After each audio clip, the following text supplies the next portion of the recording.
Fun with science. Making a homemade volcano. Have you ever wanted to see a volcano erupt right in your own home? Well, now you can with a simple experiment using things you might already have in your kitchen.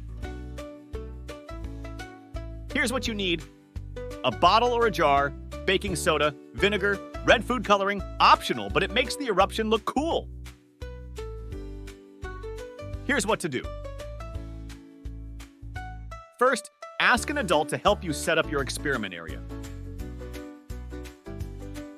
Put some newspaper or a tray under your bottle or jar to catch any spills. Now take your bottle or jar and place it on the newspaper or tray. Next, add some baking soda into the bottle or jar. You can use a spoon to do this. If you want your volcano to look extra special, add a few drops of red food coloring to the baking soda. It will make the eruption look like lava.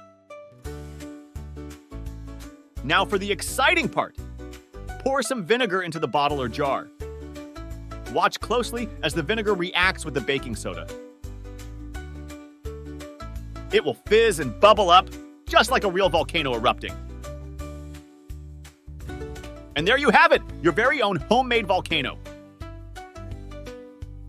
You can try experimenting with different amounts of baking soda and vinegar to see how big you can make your eruption.